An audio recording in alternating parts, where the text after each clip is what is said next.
Et on ira à l'île verte aujourd'hui. Évidemment, nos équipes sont toujours sur place, mais puisqu'en Thaïlande, ça bouge dans la mesure où la journée de vote a été difficile. Oui, ça a été difficile, mais peut-être un peu moins que ce on appréhendait. Donc, les bureaux de vote sont fermés là-bas. C'était jour d'élections législatives, des élections anticipées qui visaient à mettre fin à 3 mois de crise politique. On en parle tout de suite avec notre envoyé spécial, Yvan Côté. Alors, Yvan, on rapporte quand même des échauffourées, mais somme toute, le scrutin s'est déroulé dans un calme, disons, relatif.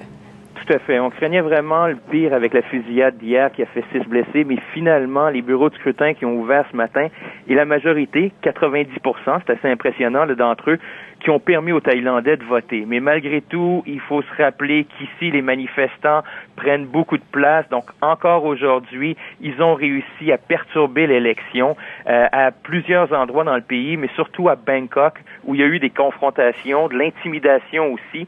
Ça a forcé la fermeture de 400 bureaux de vote dans la capitale seulement.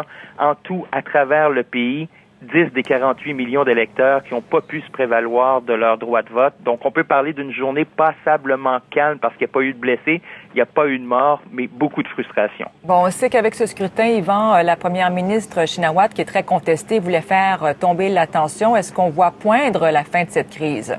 En fait, c'est le problème en ce moment. On pense que cette élection pourrait créer encore plus ou aggraver cette crise. Il faut comprendre que les manifestants ne reconnaissent toujours pas les résultats du vote. Ils disent que le scrutin est truqué, que le gouvernement est corrompu. Donc déjà, on a annoncé en fin d'après-midi que demain, on reprenait la rue de nouvelles manifestations. Entre-temps, on a un gouvernement qui est élu maintenant, mais en raison des perturbations, du boycott aussi du vote par les manifestants, il n'y aura pas suffisamment de députés d'élus. Donc, on parle maintenant de paralysie politique. Comment cette crise va se régler, c'est une grande question, mais une chose est certaine, il y a plusieurs observateurs en ce moment qui n'écartent pas, encore une fois, la possibilité d'un coup d'État. Donc, vraiment ici, rien n'est réglé. Merci beaucoup, Yvan. Au revoir. Au revoir.